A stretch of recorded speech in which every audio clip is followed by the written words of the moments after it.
안녕하세요. 오늘이 네일 아트 첫 시작하는 날이죠. 네일 아트. 그리고 이번 지금 5월달이잖아요. 5월달 중에서 아주 소중한 5월 5일 어린이날. 다들 어린이이고 싶으나 어린이이지를 못하죠. 네일 아트하고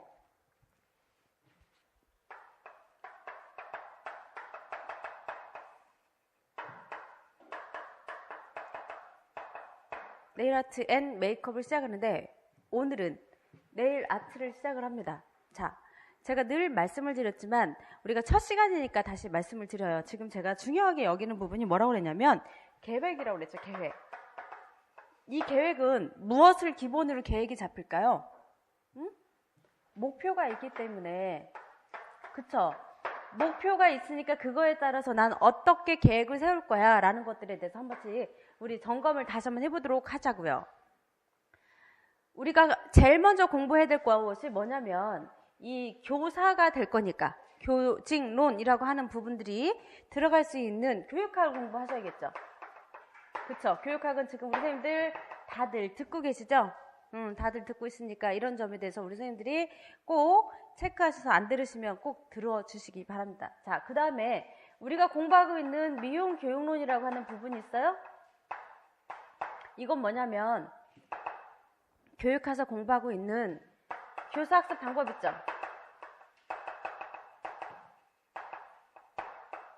공학, 평가, 그리고 장학. 가장 많이 나오는 것이 교사학습 방법, 공학, 그리고 평가, 장학 이런 부분에서 문제가 나오는데 여기에 따라서 2015년 개정교육과정이라고 하는 거 기억나시죠?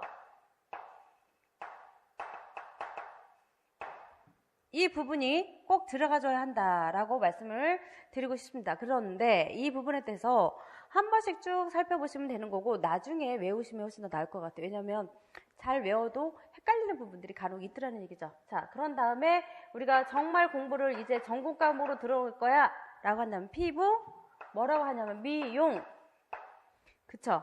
그 다음에 헤어, 미용, 그리고 네일, 미용, 그리고 메이크업이라고 하는 부분이 우리가 전공에 들어간다라고 할 수가 있어요. 이렇게 전공에 이렇게 크게 나누는 거죠. 그런데 피부 미용하면 가장 먼저 알아야 될 게 피부 과학, 그쵸?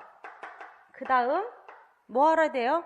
피부 관리라고 하는 거를 알아야 되는 부분에 있죠. 피부 관리를 하다 보니까 우리가 일반적으로 말을 하고 있는 매뉴얼 테크닉도 알아야 되는 부분에 있지만 아로마 테라피도 알아야겠죠. 아로마 테라피. 얘는 뭐 굳이 그렇게 많이 알 필요는 없지만 어쨌든 아로마 테라피가 있습니다. 그 다음에 림프 드레나지라고 하는 부분도 있고 여기서 문제들이 항상 많이 나오고 있죠. 왜? 시대의 흐름이 그렇게 흘러가니까. 우리 처음에 2003년도에 문제가 처음에 나올 때는 그 시절에는 경락이 굉장히 유행했을 때였어요. 그러니까 혈자리 나오고 막 이런 부분들이 있었단 말이지. 12경락 나오고 물어볼 수도 있었는데 그렇게 물어보진 않았지만 어찌됐든 이러한 부분들이 있죠. 그리고 그냥 하는 게 아니라 뭐 갖고 하는 거예요? 기기 갖고 하는 거지. 그쵸? 여기를 갖고 하는데 누구한테 대상으로 하는 거예요? 누구한테 대상으로 하는 거야? 대상이 우리 사람한테 하는 거잖아요. 뭘 갖고 할까요? 인체 해부 생리학을 알아야, 인체 생리학을 알아야 어떻게 접목을 시켜줄 것인지 그 부분을 우리가 체크하는 부분이 있겠죠. 뭘 갖고 해? 매개체. 매개체가 화장품이라고 하는 것 갖고 하죠. 그렇기 때문에 공부해야 될 부분이 과학도 알아야 돼. 피부 관리를 하기 위해서 이 피부 과학의 기본적인 부분이 필요한 부분에 있는데 여기에 이렇게 많은 것들에 대해서 공부를 하셔야 한다는 얘기죠. 그쵸? 왜 공부를 해야 돼? 지금 제가 설명한 거랑 마찬가지 연결이 돼 있다라고 보시면 되겠습니다. 자, 헤어 미용 같은 경우에 가장 기본이 되고 있는 게 뭐가 있을까요? 가장 기본이 되고 있는 거 여기도 모발 과학이라고 하는 거 있잖아. 헤어 과학이라고 할 수 있는 모발 과학 들어가죠. 그쵸? 이거에 맞추어서 우리가 들어가줘야 될 게 굉장히 많아요. 모발 관리할 때 이 탈모는 왜 생기는지 아니면 어떻게 해서 매니플레이션을 할 것인지 이런 스캘프 트리트먼트 이런 부분들에 대해서 나오는 게 뭐 주기에 따라 움직여주는 부분이 모발 과학이다 라고 보시면 되는 부분에 있고, 거기에 따라서 가장 기본적으로 우리가 미용을 할 때 커트부터 하잖아. 그쵸? 커트 하죠. 또 그 다음에 뭐 합니까? 퍼머넌트 하죠. 그 다음에 염탈색 들어가는 부분 또 있습니다. 그쵸? 우리 공부했으니까 훨씬 더 이해가 쉬울 거라고 봅니다. 그리고 또 뭐 들어갔냐면 업스타일 들어가는 부분 있죠. 업스타일 여러 가지 이렇게 들어가는 부분이 가장 기본적으로 들어가는 부분이 있는데, 얘네 또한 뭐 갖고 하는 거예요? 뭐 가지고 해? 화장품 갖고 하죠. 어디에 적용합니까? 인체에다가 적용을 하죠. 그래서 이런 것들이 같이 짬뽕된다 라고 볼 수가 있게 되는 거죠. 자, 네일 미용을 한번 볼까요? 네일 미용을 하려면 뭐부터 공부를 해야 될까요? 얘는 손톱, 발톱 관리죠. 아예 이 범위가 굉장히 작단 말이지. 그쵸? 그렇기 때문에 손톱, 발톱에 대한 구조,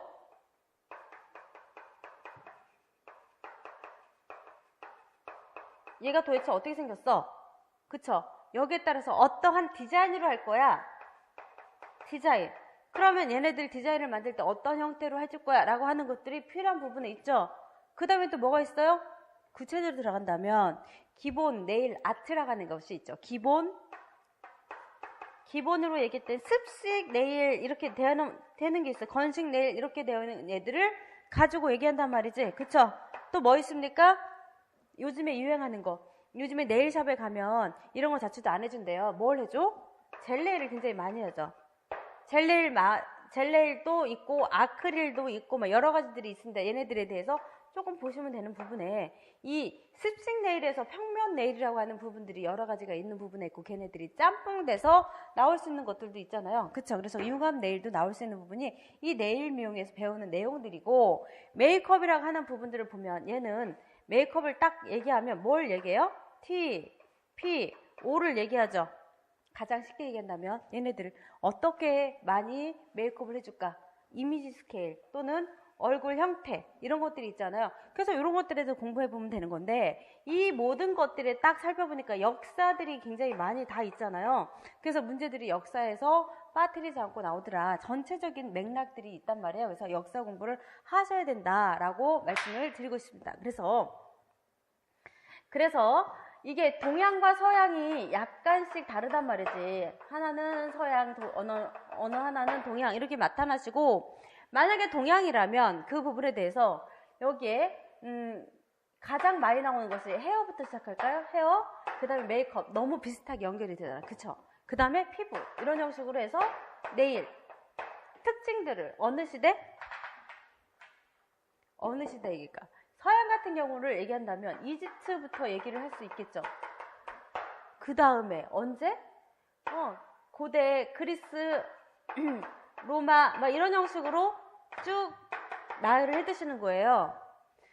동양 같은 경우를 예를 든다면 여기부터 고조선, 그리고 삼국시대, 백제, 고구려, 신라 뭐 이런 형식으로 나눠줄 수 있겠죠. 그 다음에 통일신라, 고려시대, 그리고 나서 조선시대 이렇게 만들어 주시고, 그리고 현대에 대해서 현대화니까 1900년대를 얘기하는 거죠. 10년 전에 끊어지는 거 20세기라고 하는 그 부분도 별도로 이렇게 체크를 하시겠죠. 그래서 1970년대, 80년대 이렇게 7, 80년대 메이크업 같은 경우 뭐 했습니까? 펑키 스타일 이런 것들이 있잖아요. 특징들 60년대 이렇게까지 해서 쭉 해가지고서 우리 선생님들 A4 용지 몇 개 붙여도 관계없어요. 붙여서 얘네들을 이렇게 동양의 이런 형식으로 헤어스타일에 대해서 쭉 나열을 하시고, 얼마든지 할 수 있잖아. 그쵸? 이렇게 이런 형식으로 쭉 나열을 하시면 이 공간에다 이걸 채워 넣는 거란 말이죠. 이렇게. 그럼 한눈에 얘를 다 볼 수가 있다는 거야. 아시겠죠? 이렇게 해서 역사들을 쭉 적어보시면 그 다음번에 뭐가 나오더라도 금방 아실 수 있다라고 볼 수가 있고요. 이거는 역사 만드는 방법을 제가 말씀을 드렸던 거고, 그리고 선생님들이 정리라고 해서 정리? 이렇게 얘기해야 되나?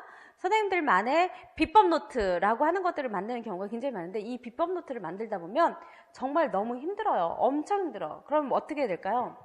A4 용지 그냥 하나 빈 거 있잖아. 딱 이렇게 A4 용지가 이 정도 될까요?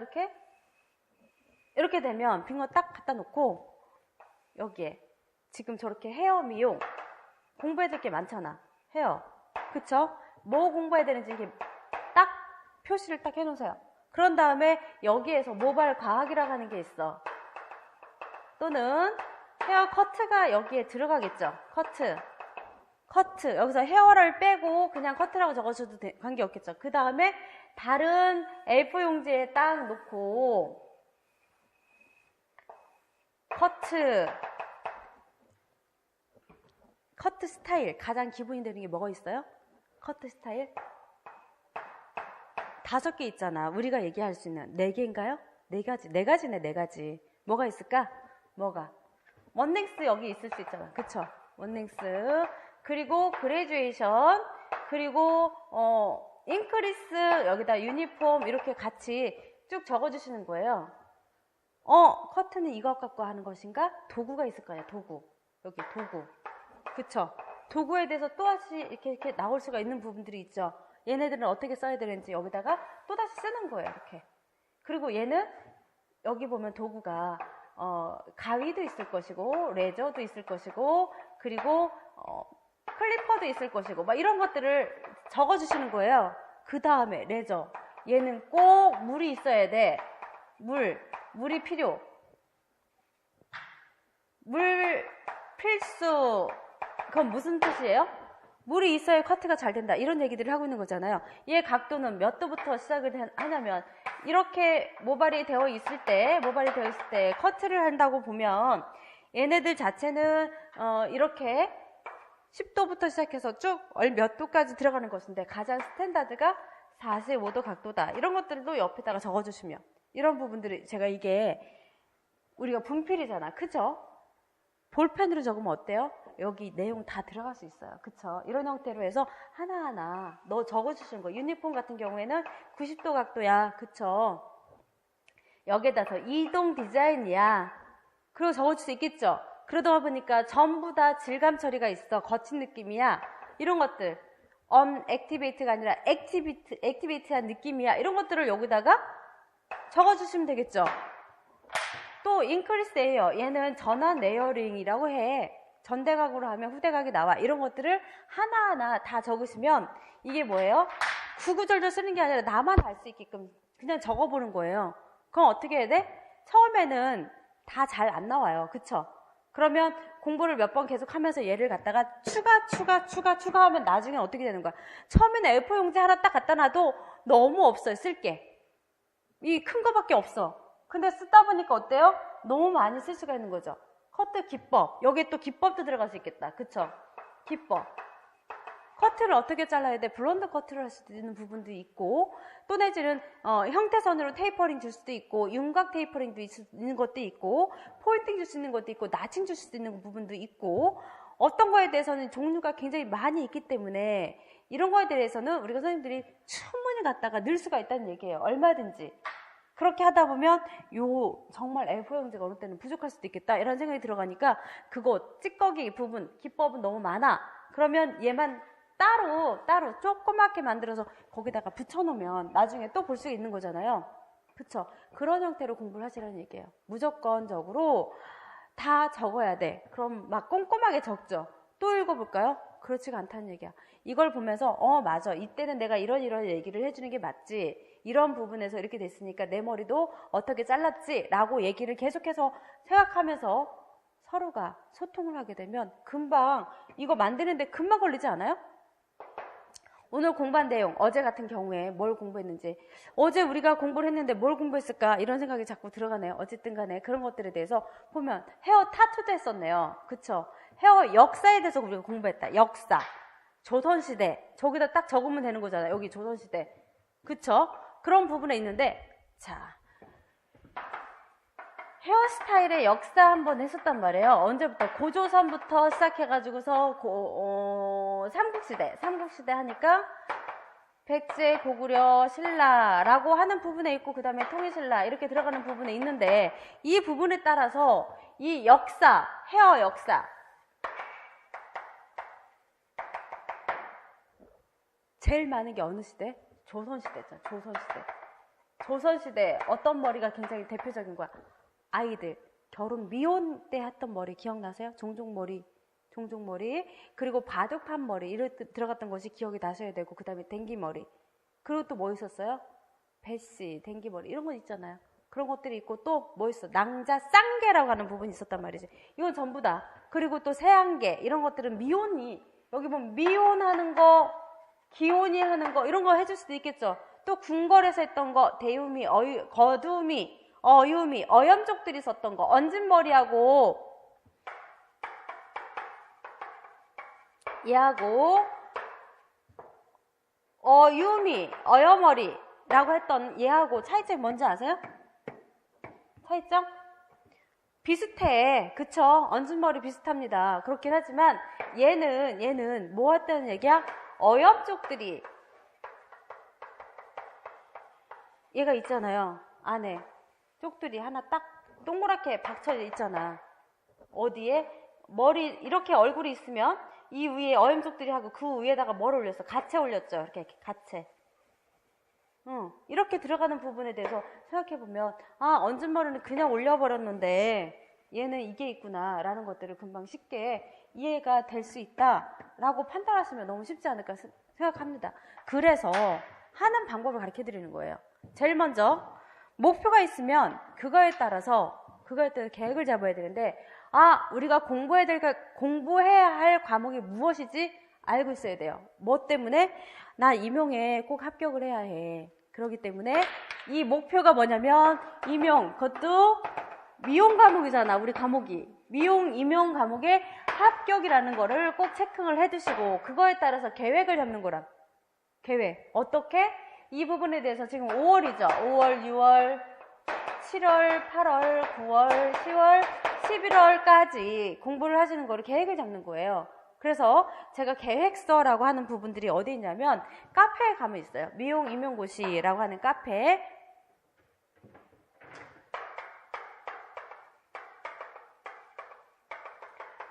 여기에 보면 이영미 미용 임용고시인가 아마 이렇게 될 것 같아요. 제가 여기다가 앞에 이영미를 넣었던 것 같기도 하고 이렇게 해서 들어가서 보면 여긴 다음 카페입니다. 다음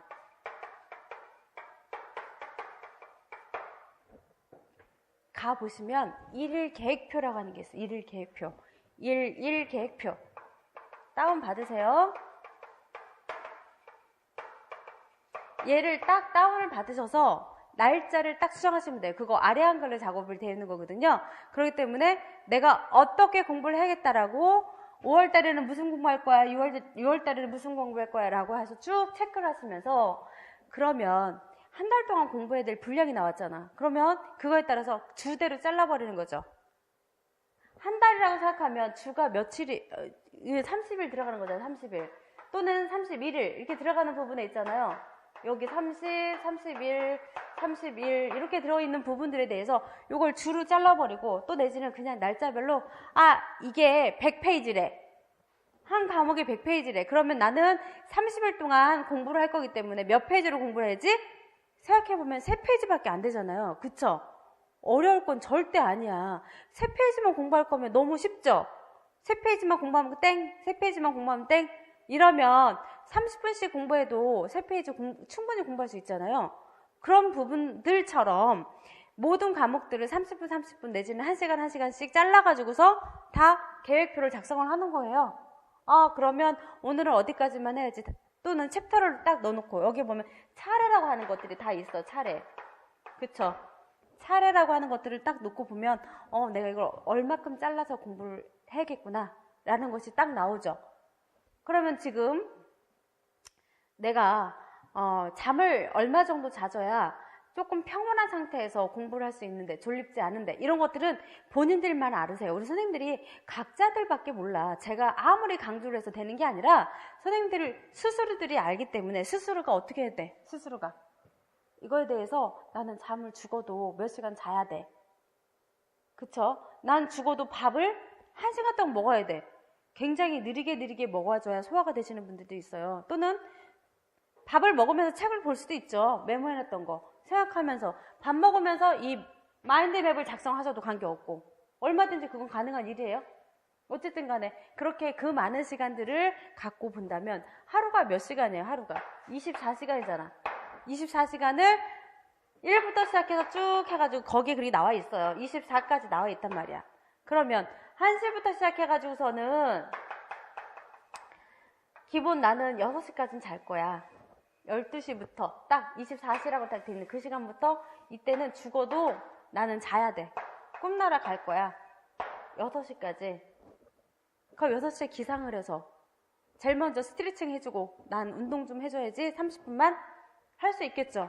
또 내지는 1시간 동안 움직여야지 라고 하면서 뭘 가지고 가냐면 운동하면서 내가 포스트잇을 앞에 탁 붙여놓고 요거만 외워야지 이럴 수 있잖아요. 계속 운동하면서 그거 할 수 있어요. 충분히. 그러다 보면 하나하나 중요한 거 내가 빠뜨렸던 거 있죠. 조선시대에 머리가 뭐였었지?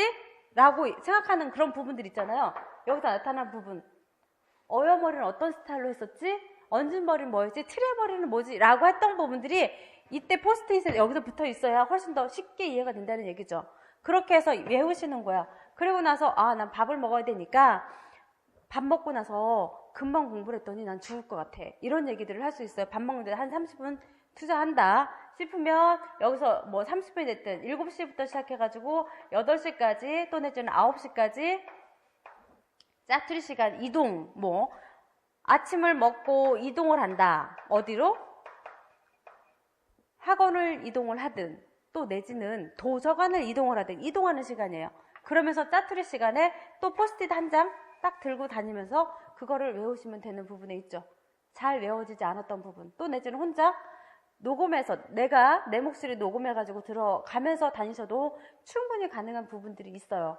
그러니까 이어폰이 머릿속에 있어야 된다는 귀 속에 있어야 한다 이런 얘기가 될 수 있겠죠. 그 다음 9시부터 뭐 공부를 시작을 할 때 계획을 잡는 거죠. 몇 시부터 몇 시까지는 공부하고 이 과목을 하고 뭐 어떻게 할 것이다. 12시 되니까 나는 밥을 꼭 먹어야겠어. 아니면 우리처럼 1시에 되면 꼭 밥을 먹어야 돼. 그럼 1시부터 밥을 먹고 나는 정말 공부를 잘하기 위해서는 밥 먹고 식곤증이 너무 심해가지고 2시 반까지는 2시 30분까지는 어떻게 해야 돼? 라고 할 수도 있는 것도 있잖아요. 자기한테 쓰는 시간들을 굉장히 인색하게 쓰지 마시고요. 좀 여유롭게 시간을 잡아보세요. 이렇게 공부를 하시고 나서 그리고 그 다음부터는 내가 5시, 6시까지는 공부를 주글장창 할 거야 라고 하고 다시 7시까지 여기서 식사를 할 거야 뭐 이런 얘기도 할 수 있겠죠. 그 다음에 공부를 다시 7시부터 10시까지라든지 11시까지라든지 공부하시고 어떤 과목 헤어명을 여기서 공부하고 그 중에서도 커트 공부하고 펌 공부하고 막 이런 식으로 챕터를 조금씩 두는 거예요. 그런 다음에 집에 여기서 이동시켜야지 12시까지 집에 가야지 그리고 씻고 잘 준비해야지 정말 이때는 아무 생각 없이 그냥 자는 거예요. 이렇게 하면 공부하는 시간 아주 타이트하게 잡았어도 보세요. 밥 먹는 시간 잠은 6시간 자야 된다고 그랬죠. 최장 없어도 7시간 주무셔야 되는 분들은 7시간 주무세요. 이거 빠집니다. 이동하는 시간이 빠지죠. 그러면 여기서부터 9시간이죠. 어쨌든 간에 9시, 10시 그쵸? 10시간 또 여기서 11시간 또 내지는 여기서 뭐 하다 보면 12시간이 빠져버려요. 그러면 정작 공부해야 되는 시간이 12시간이다라고 표현하는데 12시간을 정말 공부하시면 엄청나게 많이 하시는 거예요. 하루 일과를 한번 체크해 보세요. 어떻게 되는지 7시간, 8시간 공부해도 정말 많이 했다. 머리 터지겠다. 이런 생각이 들어가는데 12시간 공부했다? 직센트 미하여 선생님이 막 쫓아올 것 같아. 저는 상 주고 싶을 것 같습니다. 이거는 거의 모의고사 보기 뭐 그때 임박해서 우리가 1차 시험이 너무 가까워 이럴 때 굉장히 많이 이루어지는 것이지 않을까라는 생각이 들어가는데 어쨌든 저는 적극적으로 추천합니다. 어떻게? 계획적인 부분들. 어떻게 계획을 잡아야 돼? 나는 교육학 공부를 해줘야 되고 미용 교육문도 공부를 해야 되고 이 과목들도 공부할 거야. 그러니까 제가 과목을 좀 적어놨잖아요. 이거에 따라서 이 부분에는 네일 미용, 헤어 미용, 메이크업 이런 부분 나머지들은 이렇게 과목이 따로 있잖아요. 그쵸? 과목이 따로 있단 말이에요. 공부해야 될 게 굉장히 많아요. 여기도 따로따로 있어요. 이런 부분이 있기 때문에 우리 선생님들이 공부해야 될 게 굉장히 많단 말이지. 이 과목들을 전체적으로 찢어 발겨서 계획을 잘 잡으라는 얘기죠. 그러다 보니까 이 계획 자체가 5월달에는 어떻게 공부하고 6월달에는 어떻게 공부하고 해서 여기서 나는 전체적으로 한 번을 읽어볼 거야. 뭐를? 기본 이론을 또는 책을 한 번을 읽을 거야. 그런 생각 가질 수가 있단 말이야. 또는 두 번 읽을 거야. 이런 생각 가질 수도 있어요. 이게 늦게 출발하신 선생님들은 두 번까지 읽을 수도 없단 말이에요. 그래서 6월까지는 한 번 읽어보시는 게 너무 좋아요. 어찌됐든. 그 다음에 7, 8, 9 해가지고 다시 한번 어떻게 해요? 기본 이론을 다시 한번 또 한 번 읽어봐야지 라고 체크하시면 되겠습니다. 그 다음으로 가서 이때 모의고사가 들어가는 부분이거든요. 10월하고 11월 달에는 모의고사가 들어가는 부분이기 때문에 이때 한번 기본 이론을 플러덩 보다 보면 이것만 놓고 봐도 뭐예요? 이것만 놓고 봐도 공부하신 거나 마찬가지란 말이에요. 그쵸? 그런 형식으로 해서 플러덩 보게 되면 기본 이론을 기본 3번을 보고 갈 수도 있고 4번도 볼 수가 있습니다. 여기에서.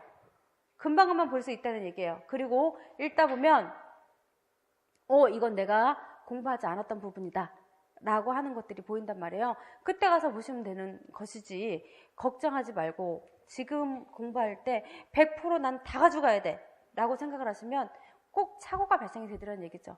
착오가 발생이 되지 않으려면 정말 스텝 바이 스텝으로 한 계단 한 계단 올라가세요. 2계단 같이 올라가려고 하다 보면 뭐가 생기냐면 넘어지면 아파요. 아프면 어떻게 돼? 또 병원 가야 되고 쉬어야 돼. 그러다 보니까 또다시 문제가 발생이 되고 남들 열심히 뛸 때 난 뛰지 못하고 제자리 걸음하고 있는 거죠. 제자리 걸음만 해도 다행인데 오히려 퇴보할 수도 있다는 얘기예요. 그렇기 때문에 늘 우리 선생님들은 공부하는데 인색하게 하지 마시고요. 조금은 여유롭게 나한테 내가 정말 아프지 않게 장기간으로 가야 되기 때문에 12시간 공부하는 건 너무 힘들다는 사실 다시 말씀을 드립니다. 아시겠죠?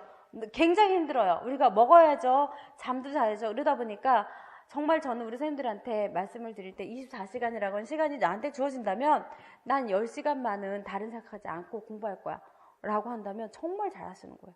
너무 잘하시는 거예요. 아시겠죠? 그거에 맞게끔 나머지 시간들을 잘 활용을 해주세요. 지금 우리 선생님들은 이제서 5월달이잖아요. 그쵸? 공부할 수 있는 시간 11월 말이나 12월에 시험이 있기 때문에 11월 달까지는 공부할 수 있다라고 보면 1, 2, 3, 4, 5, 6, 7개월씩이나 남아있네요. 그쵸? 그렇기 때문에 크게 걱정하지 말고 두려워하지 말고 얼마든지 이론책을 3번 이상은 보실 수 있으세요. 걱정하지 마세요. 이론책 이까이 거 뭐 금방 만들죠. 금방 만든데 볼 수 있어요. 만들기도 한 사람이 있는데 제가 만들었잖아. 어쨌든 간에 이거 타이프 친 사람도 있습니다. 어쨌든 간에 이렇게 할 수도 있는 부분에 대해서 우리 선생님들은 걱정하지 말았으면 좋겠다. 자, 이제 네일아트 시작을 합니다. 네일아트 하니까 네일숍의 위생 서비스라고 하는 것이 제일 첫 번에 들어가 있죠. 네일아트 지금 우리가 5월달에 공부하는 것이 NCS 공부하는 거잖아요. 그쵸? 이 달은 4월달에 공부했던 게 뭐냐면 헤어 미용 우리가 공부했잖아. 그쵸? 헤어 미용이나 피부 같은 경우에는 새로 신버전으로 나온 부분이 있어서 그거 갖고 공부했는데요. 네일아트는 옛날 버전이에요. 신버전 나오지 않았어요. 워낙이나 잘 만들어서 저는 네일아트 보면서 정말 이런 책 너무 잘 만들었다라는 생각이 들 정도로 매력이 뿜뿜한 정말 좋은 책인 것 같았습니다. 그랬든 이런 네일아트라고 하는 것들을 딱 살펴보면 ACS를 기본으로 두고 가야 하는 부분에 첫 번째 딱 네일숍의 위생 서비스라고 하는 부분이 있습니다. 위생 서비스 하니까 뭐 생각나요? 그런 부분이 있죠. 이거 뭐야? 소독이니까 공중보건하고 연결이 되겠구나. 그러면 공중보건하고 연결이 되면서 얘 자체는 도구들을 잘 소독하라고 하는 거구나. 그러면 도구만 아니라 거기 네일샵이라고 표현한 거 있잖아요. 네일샵에 가보면 얘네들은 뭘 쓰는 거야? 매니큐어라는 거를 우리가 이제 팔리쉬라는 걸 쓰게 되는데 여기에서 냄새들이 굉장히 많이 나오지? 그러면 환기를 잘 시켜야 되겠구나. 이런 것들에 대해서 얘기를 할 수 있는 부분이 여기 있겠다라는 그런 생각을 미리 가지고 가시면 되겠습니다. 자, 네일아트를 쫙 보니까 뭐라고 돼 있냐면 여기 보시면 뭐라고 돼 있냐면 이게 여기서 다시 볼게요. 여기에서 네일 미용이라고 돼 있죠. 네일 미용. 그래서 여기서도 네일 미용이라고 적은 거고 우리가 얘기했던 네일 아트라고 많이 얘기하죠. 어찌됐든 네일 미용은 첫 번째 샵 위생 서비스 해서 네일숍 위생 서비스 들어가는 부분에 있고요. 그 다음에 네일 화장품 제거, 그 다음에 네일 기본관리, 네일 팁, 네일 랩, 그 다음에 젤네일, 아크릴, 평면, 융화 여기까지만 공부하고요. 이 네일숍 운영관리는 그냥 읽어보시고요. 나중에 추수관리할 때, 추수학습을 할 때 이거 부분에 대해서는 추수학습이 뭐예요? 갑자기 물어보고 싶으네? 학생들한테 우리가 이렇게 가리키는 부분에 있지만 일단 졸업을 한 학생들도 불러서 잘하고 있니 어쩌니 하고 물어보는 것들을 추수활동이라고 표현하는 거거든요.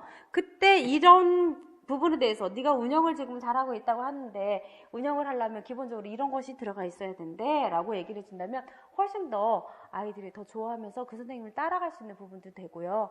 더 발전된 삶을 살 수가 있지 않을까라는 생각이 들어갑니다. 자, 보시면 위생 서비스 나오네요. 차례가. 뭐라고 되어 있냐면 샵에 청결 작업하기, 그 다음에 미용 기구 소독하기, 고객 상담하기. 자, 이렇게 되어 있어요. 그 다음에 손, 발 소독하기 이렇게 되어 있잖아요. 이 중에서 우리가 어떤 것이 제일 중요하다고 생각할 수 있어요? 어떤 것이? 가장 중요하다고 얘기할 수 있는 건 없어요. 다 중요해. 그렇지만 여기서 시험 문제에 가장 많이 나올 수 있는 부분이 뭐냐면 미용 기구 소독하기. 그쵸? 이거 많이 나올 거 아니야. 그 다음에 손발 소독하기. 이런 부분들이 굉장히 많이 나온다는 얘기죠. 이 손, 발을 소독하기 전에 우리가 공부해야 될 게 뭐가 있을까요? 얘네들을 그러면 손, 발을 왜 소독을 할까요? 미용 기구를 왜 소독할까요? 그거 한번 생각해 볼까요? 왜 소독할까? 원인이. 누굴 대상으로 해서 이걸 해준다고요? 관리를? 미용숍에서 누굴 대상으로 하고 있는 거냐면 많은 일반인들을 대상으로 해주죠. 여기서 얘기하는 거는 고객이잖아.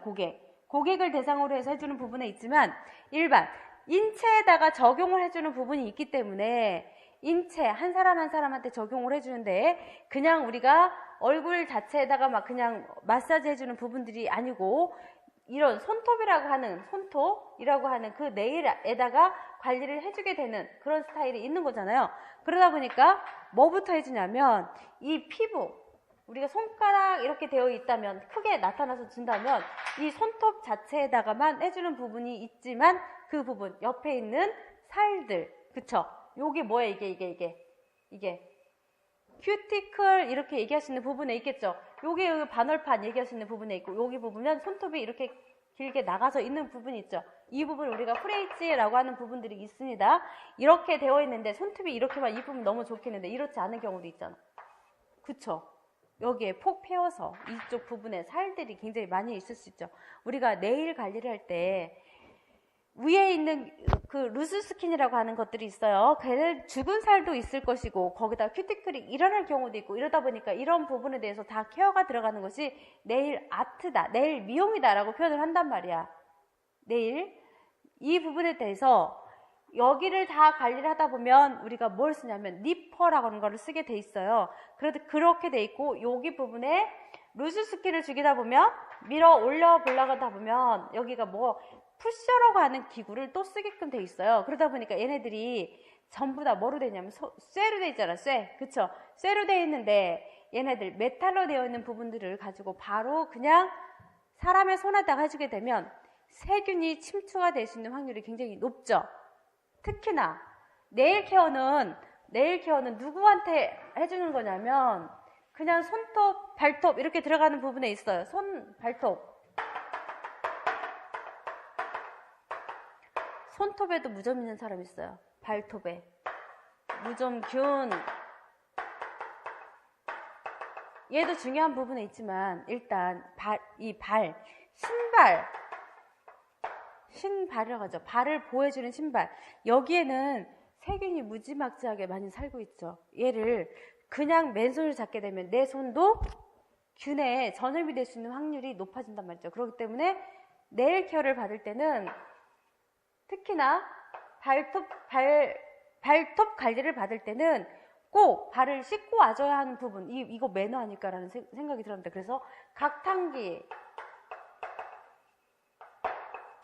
조교기 이런 얘기들 많이 들어보셨을 거예요. 그쵸?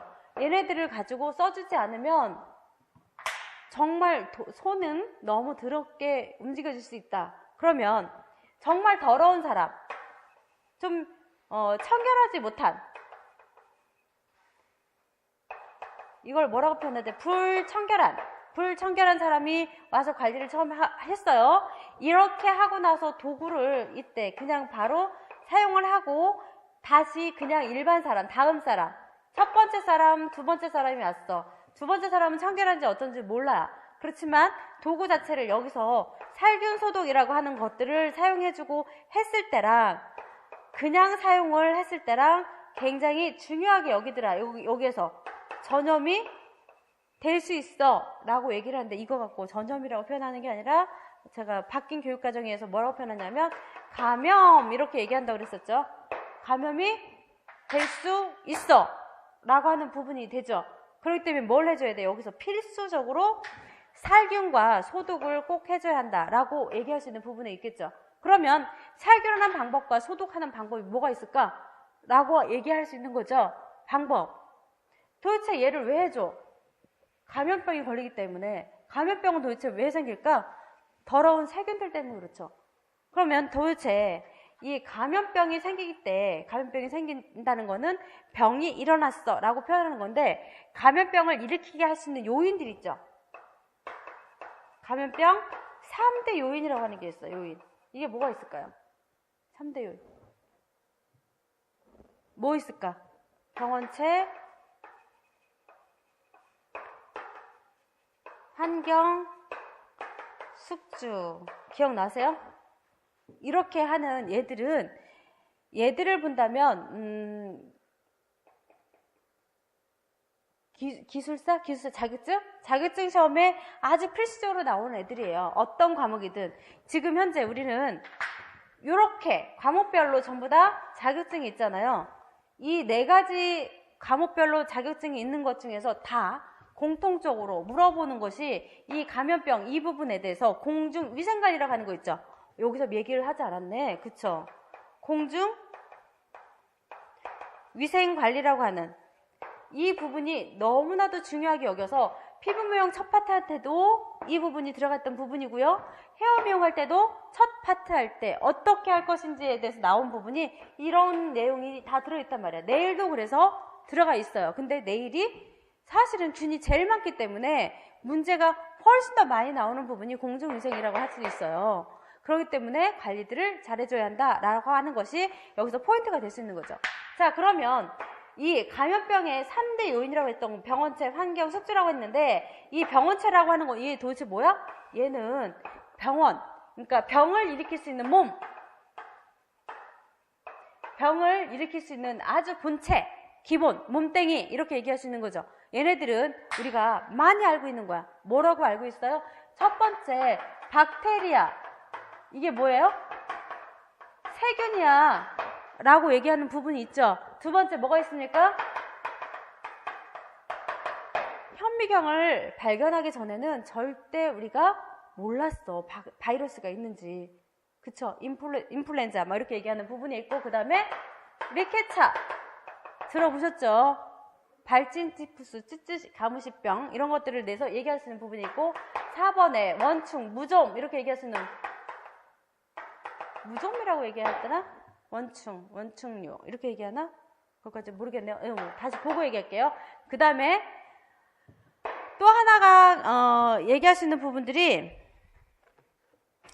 우리 선생님들은 여기 보시면 기본이론 두 번째 책이에요. 여기 뒤에 보면 그 공중보건이라고 해서 7번째 챕터에 되어 있는 것이 있어요. 여기서 감염병 발생의 3대 요인이라고 되어 있는 게 445페이지에 쭉 내용이 되어 있죠. 여기 보면 전염원, 그러니까 그걸 갖고 병원체라고 하는데, 얘는 질병을 일으키는데 직접적인 원인으로 작용하는 병원체를 말한다라고 되어 있고, 병원체는 숙주에게 감염시킬 수 있는 환자, 보균자, 감염, 동물, 토양 등 존재하다가 새로운 숙주에게 옮겨 질병을 발생한다라고 되어 있고, 환경이라고 하는 거는 전염 경로를 얘기합니다. 전염 경로는 병원체가 전염원으로부터 감수성이 있는 숙주에게 운반되는 과정을 말하며, 직접 접촉이나 공기 접촉 또 내지는 동물과 매개체에 의해서 전파된다. 숙주라고 하는 거는 기생체에서 서식하는 장소와 영향을 제공하는 생물이다. 숙주가 지닌 숙주, 숙주가 지닌 숙주 요인의 상태에 따라서 병원체가 침입했을 때 감염이 되거나 발병할 수도 있다. 면역하고 굉장히 관련이 깊다라고 할 수 있는 부분이 여기 있다. 얘는 면역이야 라고 얘기를 할 수 있단 말이에요. 아시겠죠? 면역이 높으면 병이 발생이 되지 않고 면역이 낮으면 병이 발생이 될 수 있는 그런 부분들을 말할 수 있는 것이 여기 있다라고 보겠습니다. 자, 그리고 나서 감염병 발생 과정이라고 쭉 되어 있는 것이 있는데 뭐 이거는 우리 선생님들이 나중에 제가 말씀을 드릴게요. 자, 여기서 병원체 종류, 박테리아, 바이러스, 리케차. 여기를 진균, 무좀, 그쵸? 진균이라고 표현하네요. 갑자기 이게 생각이 나지 않았습니다. 진균.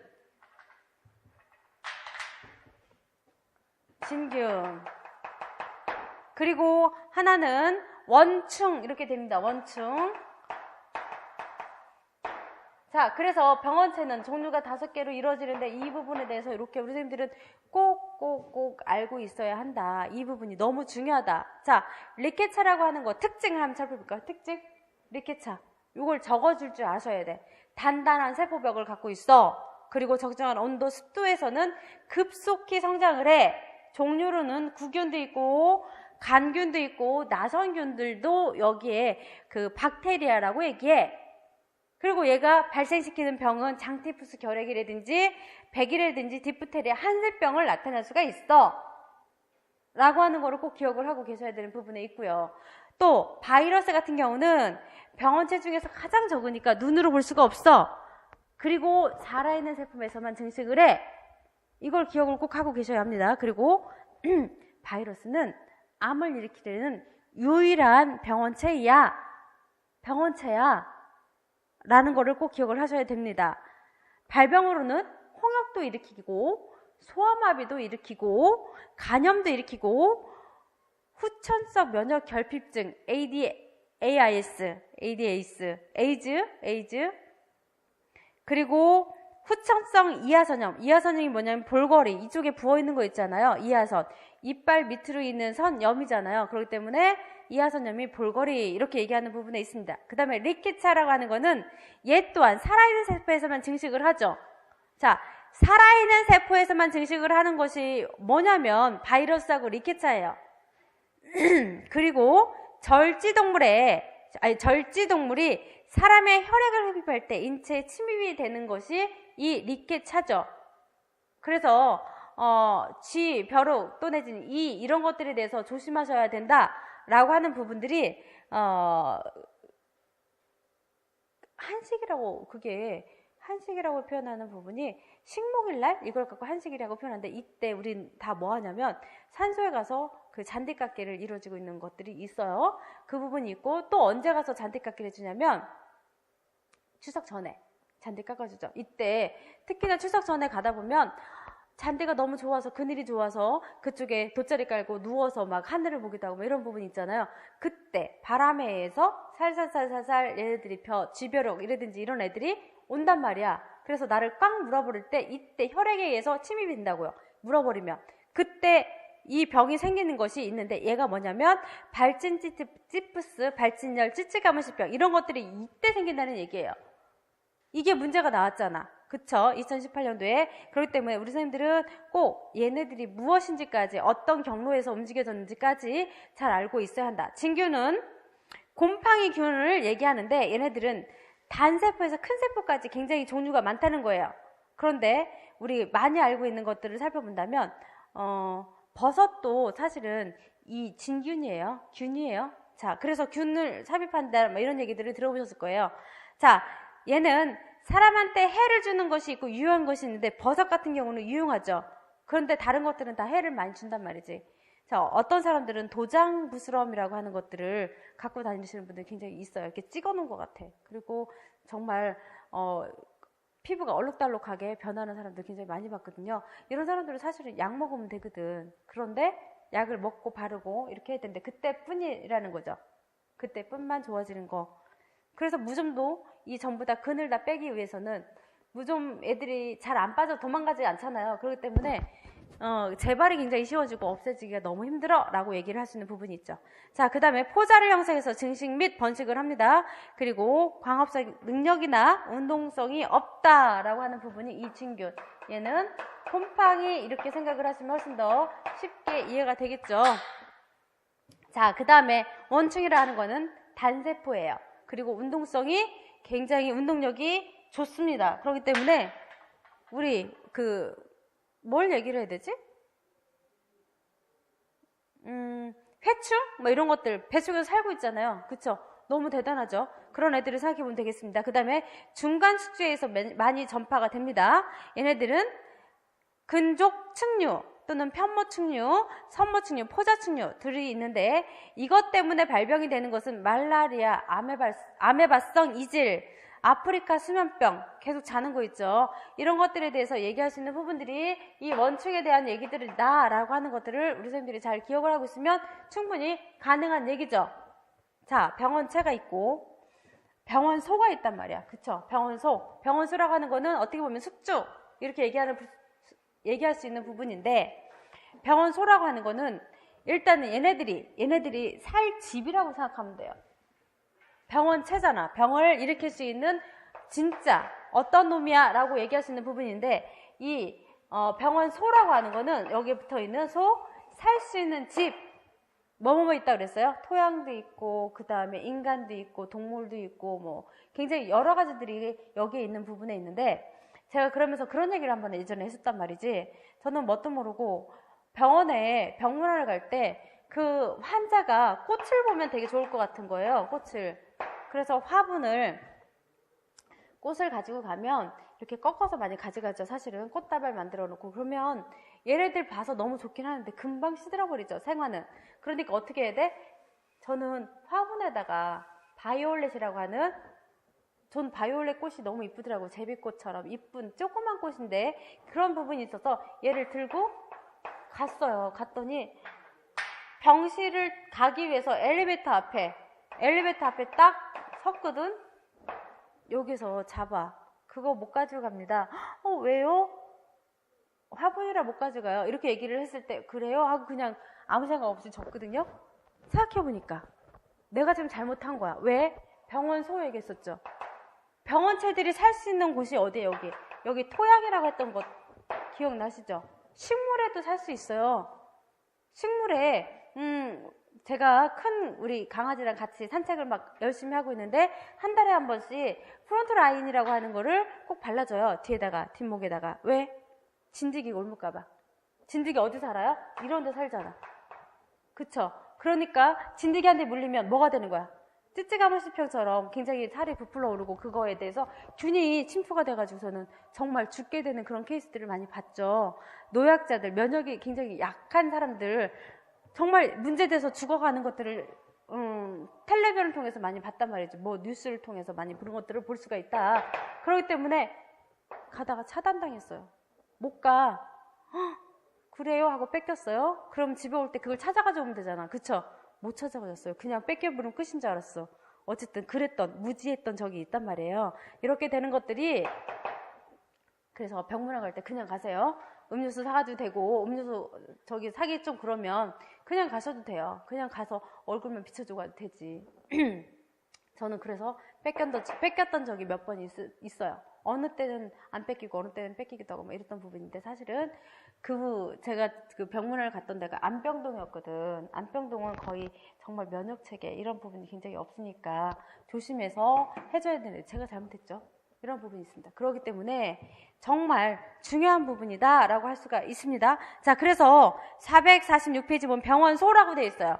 병원체가 생활하고 증식하면 다른 숙주에게 전파될 수 있는 상태로 저장되는 장소를 말한다. 즉 병원소는 사람, 동물, 곤충, 식물, 흙 등이 있는데 이 중에서 가장 중요한 병원소는 사람과 동물이다 라고 되어 있죠. 자, 여기서 보시면 제가 이때 이 화분을 들고 왔을 때 토양과 이 식물이 있으니까 2개씩이나 병원체에 살 수 있는 그런 환경들을 데리고 가면 안 되겠죠. 그래서 뺏겼던 것이다 라고 보시면 되겠습니다. 그 중에서 사람, 환자, 현성 감염자, 불현성 감염자 이런 것들 기억나시죠? 어떤 거가 훨씬 더 위험해요? 보균자가 제일 위험하죠. 건강보균자. 보시면 감염에 의한 임상증상이 없음에도 불구하고 병원균을 보유하고 있어요. 그리고 배출을 해. 이게 뭐라고 표현하냐면 건강보균자라고 표현한다. 건강, 가장 위험한 거.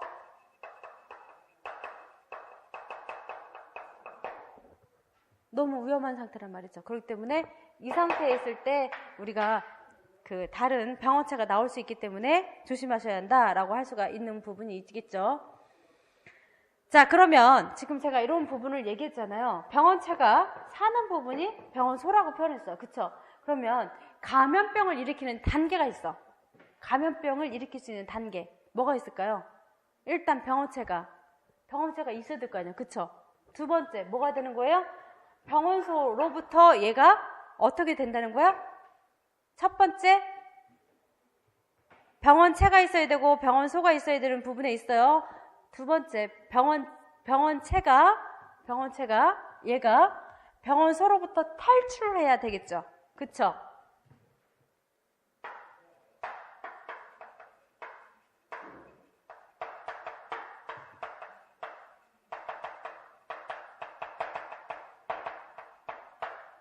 이 탈출 경로가 한 가지가 아니라는 거예요. 무슨 경로가 있어요? 첫 번째, 얘가 탈출을 하는데 첫 번째 무슨 경로가 있어요? 호흡기를 이용해서 탈출하는 경우도 있죠. 호흡기를 이용해서 탈출하는 경우가 있고, 두 번째 소화기를 이용해서 탈출하는 경우가 있고, 또 기계적인 탈출 또 얘기할 수 있겠죠. 그 다음에 또 다시 매개체 동물 얘기할 수 있는 부분들이 있겠죠. 이렇게 종류가 몇 가지 있어. 또 있네. 5가지 있던 거로 기억이 나는데요. 그쵸? 5가지가 아닌가요? 하나는 비뇨기 계통.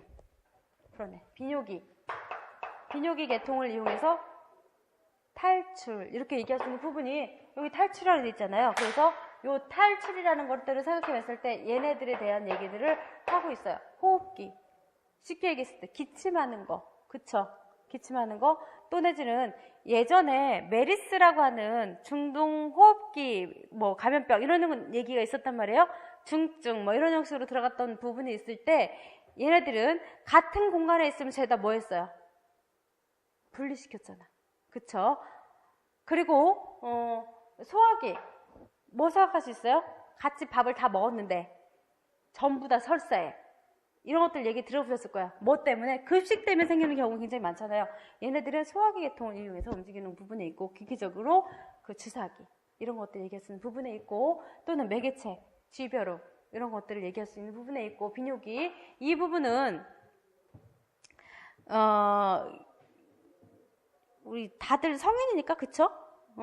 소변 또는 성기 분비물 그쵸? 이런 것들 때문에 움직여주는 것들을 얘기합니다. 그래서 많이 생기는 게 뭐냐면 임질이나 매독 이런 것들을 많이 얘기하는 부분에 있어요. 그러기 때문에 이 성인들이 되면 우리가 성교육이라는 것도 받아야 되거든. 사실은 요즘엔 초등학교, 중학교부터 성교육을 많이 한다고 얘기를 해요. 그쵸? 그렇긴 하는데 이 성에 대해서 잘 모르게 되면 콘돔 쓰는 방법들을 잘 모르죠. 그래서 콘돔을 사용하고 성관계를 갖게 되면 훨씬 더 높다라는 것들이 사실은 이렇게 중요한 부분인 거를 알고 있음에도 불구하고 그런 것들을 실천하지 못하는 경우가 너무 많이 있다라고 볼 수가 있습니다. 그리고 요즘에 제가 갑자기 생각이 안 나네. 정유미 나오는 드라마 있는데 정유미 나오고 광수 나오고 이시연 나오고 이런 드라마가 있는데 경찰 얘기를 하고 있어요. 갑자기 생각이 안 나네요. 어떤 JTBC인가 TVN인가 거기서 하는 드라마가 있는데 그 드라마에서 정유미가 되게 깡마른 거로 나오고 이쁘장하다라는 생각이 들었는데 이 갑상선이 좀 부은 것처럼 제 눈에는 보이더라고요. 그래서 어쨌든 간에 이쁘긴 한데 좀 너무 말랐다 이렇게 해서 본 경우가 있어요. 근데 여기에서 뭐라고 나오냐면 정유미가 중학교 때, 고등학교 때 친구들한테 성폭행을 당했대요. 그래서 학교 뒷산인가 이런 데서 성폭행을 당했는데 그때는 자기가 성폭행을 당했다는 얘기를 막 하고 싶지가 그러니까 두려워서 못하는 거예요. 무섭기도 하고 창피하기도 하고 이런 얘기들을 막 사실은 해줘야 하는 부분에 있는데 그걸 말을 못하고 끙끙 앓고 있었지. 그때 그래서 임신이 됐대요. 그러고 나서 나중에는 불법 낙태를 했다. 이때 정유미가 지금에 와서 그러니까 그때 지금 나이가 여기 드라마에서 나이가 한 20대 후반이나 30대 초반 뭐 이렇게 되는 것 같아요. 지금에 나서 뭐라고 했냐면 내가 그때 고등학교 때 성교육을 제대로 받았더라면 이런 성관계를 하면 임신이라는 걸 알았을 것이고 이때 임신한 이런 거를 발표를 해서 이거를 성폭행이죠. 성폭행을 당했다는 거를 옆에 사람한테 얘기를 했든가 아니면 경찰에다가 얘기를 했더라면 이 부분에 대해서 내가 임신한 사실에 대해서 얘기할 수 있고 미리 임신을 할 가망성이 있어 라는 얘기했으면 사후 피임약이라고 하는 부분이 있어요. 이거는 관계를 가진 후 72시간 내로 복용하면 괜찮아 라고 얘기하는 부분에 있습니다. 그런 부분에 있는데 시간이 길어지면 오히려 이제 피임이 안 될 수가 있게 되는 거죠. 그냥 하혈을 할 수 있게끔 만들어주는 거지. 그 상태에서 착상이 되지 않고 그런 부분이 있는데 이거를 자기는 몰랐기 때문에 성교육이 너무나도 필요하다. 자기는 불법 낙태를 했다. 이런 얘기를 해요. 자기가 알았더라면 성폭행을 당하고 그거에 대해서 경찰한테 얘기를 해가지고서 자기가 임신 가망성이 있을 수 있으니 사후피임약을 처방을 받았더라면 불법 낙태를 하지 않았을 텐데 자기는 그때 그런 것이 무섭고 두렵고 어떻게 해야 되는지를 몰라서 오히려 그거를 방치를 해서 얘네들은 고등학교에 있던 남자아이들은 잘 졸업을 하고 어떻게 잘 살았대요.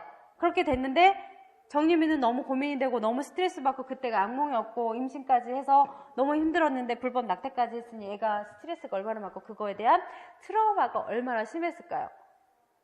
그래가지고서 지금 현재 얘기할 때 뭐라고 표현하냐면 현재 고등학교에서도 이 성교육이 너무 필요하다라는 얘기를 하는 거예요.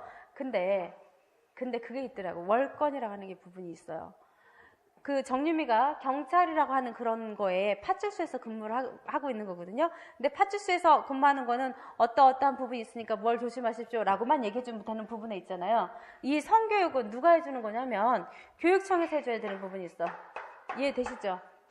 교육청에서 학교 커리큘럼이 학교적으로 자율적으로 하는 부분에 있겠지만 성교육을 아예 정규 수업에다가 집어넣어버린다면 이걸 할 수가 있는 거잖아요. 그렇게 해서 이런 부분에 대해서 무섭게 이루어지는 부분에 있고 너희들이 충분히 할 수 있는 부분에 있겠지만 그래도 이런 거에 대한 책임은 져야 한다. 녀석의 몸이 이렇게 변한다. 이런 얘기들을 자세히 얘기해 준다면 훨씬 더 아이들이 그거에 대한 생각들을 좀 달리 생각할 수 있지 않을까라는 그런 생각이 들어간다는 거죠. 그런데 아예 꼭꼭 숨겨두니까 궁금도 하다 보니 자꾸 인터넷 뒤져보고 자꾸 뭐하고 해서 조금 이상한 짓거리 하고 애들이 무슨 일이 생기면 거의 그쪽으로 가기도 하고 이런 부분이 있단 말이죠. 그래서 교육청에서 해야 될 것이 나는 이러이러한 부분이 있기 때문에 제가 이러이러한 것 때문에 굉장히 많이 속상했으니 이렇게 이루어져야 한다고 생각합니다. 라고 학교에다가 그거를 정규 교육에 넣어줘야 합니다. 이를테면 우리가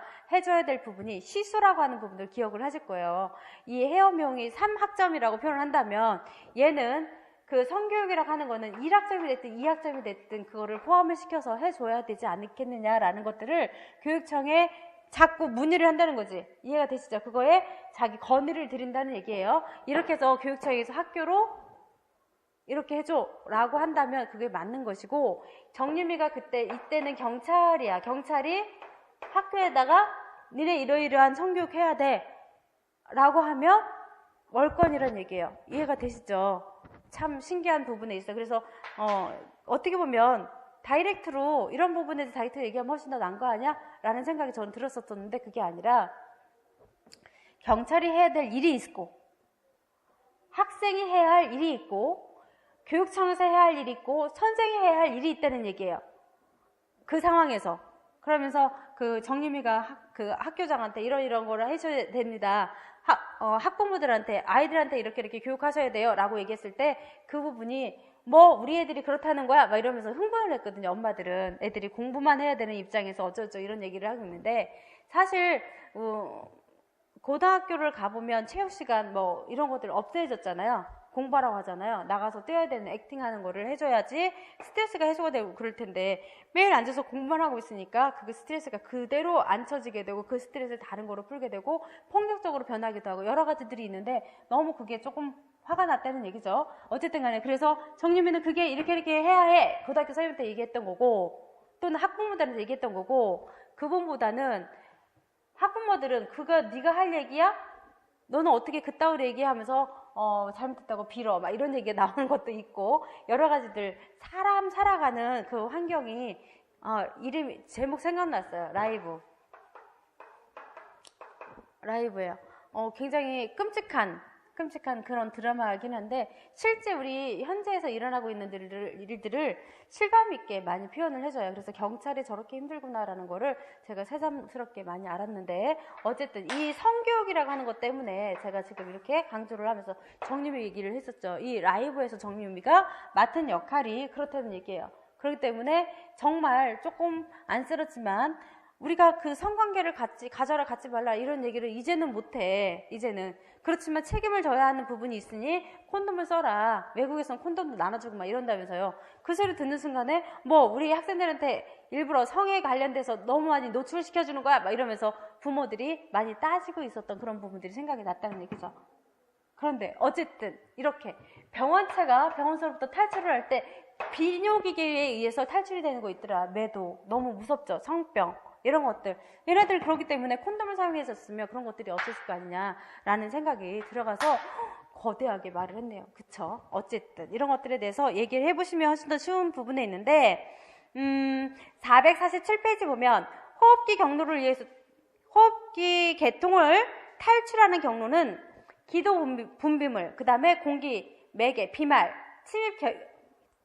침입 경로는 기도, 질병은 감기, 홍역, 수두, 폐렴, 천연두 이런 것들이 있더라. 그래서 감기에 걸렸을 때 옆에 면서 침 튀기지 마 이런 얘기들을 하죠. 기침할 때 저리 가서 해, 마스크 쓰고 입 가리고 기침해 막 이런 얘기들을 많이 하는 부분이 이런 기침 때문에도 많이 움직여지고 있으니까 라고 하는 것이 있고요.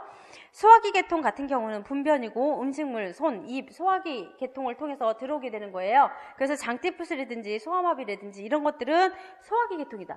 소아마비가 소화기 계통이래요. 아시겠죠? 좀 다른 거죠. 우리가 생각했을 때 소아마비는 다른 경로 아니야 라는 생각이 들어가지만 소화기 계통이다 라는 거를 볼 수가 있습니다. 그 다음에 기적인 탈출, 말라리아, 뇌염, 비형 간염 이런 얘기 들어보셨어요? C형 간염 이런 얘기도 들어봤고 ARDS, 그쵸? 흩어서 면역결핍증, 에이즈 이런 얘기들을 많이 들어봤을 거란 말이에요. 수혈하면서 움직여주는 경우도 있고 너무 끔찍하죠. 그렇기 때문에 대한적십자가 사실 헌혈을 해가지고 굉장히 많이 모아놓잖아요. 근데 이 헌혈을 했을 때 피를 잘못 관리를 해가지고서 오히려 사람들이 굉장히 많이 다치는 경향을 받더라 라는 얘기들을 들었어요. 그럴 때 어떤 거예요? 잘 관리를 못했구나 라고 하는 거죠. 그 다음에 뭐가 될까요? 네 번째, 탈출을 했잖아. 결국엔 전파가 된다는 얘기죠. 전파. 여기부터는 잠깐 쉬었다 할게요.